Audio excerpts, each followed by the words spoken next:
Alors, on va discuter aujourd'hui pourquoi on modifie les photos sous Photoshop principalement en 16 bits et pas en 8 bits.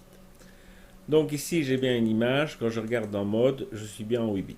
Je ne vais faire que deux courbes, mais assez extrêmes, c'est vrai. Mais dans un calque, n'oubliez pas que vous pouvez en avoir énormément. Donc je diminue très fort, je vais dire la luminosité, et ensuite je refais un autre,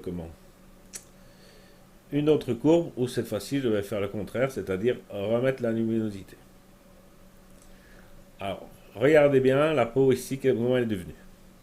Donc c'est absolument horrible, c'est catastrophique. Je fais la même chose en image mode 16 bits. Donc mes deux calques restent absolument les mêmes et je vais simplement passer en 16 bits. Les défauts ont disparu. Donc, comprenez bien que dès qu'on veut commencer à manipuler des calques, mettre de la saturation, des courbes, des niveaux, etc., il faut rester en 16 bits.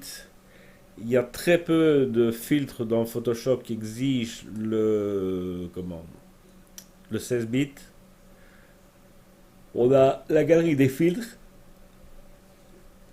les corrections d'objectifs et les points de fuite qui ne l'acceptent pas.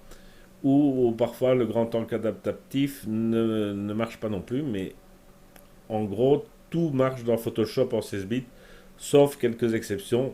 Et si on doit le faire, on ne le fait qu'à ce moment-là. Donc, voilà l'intérêt de passer du 16 au 8 bits. Et si je repasse mon mode et si je repasse en 8 bits, on rattrape la peau qui est réellement enfin, massacrée, je veux dire. Hein. Donc, c'est pas, je peux le faire dans les deux sens. Je reviens en 16 bits, le calcul se fait. Donc, 16 bits pour travailler en Photoshop. J'espère que j'étais clair, que vous êtes convaincu maintenant qu'il faut bien passer en 16 bits pour manipuler dans Photoshop.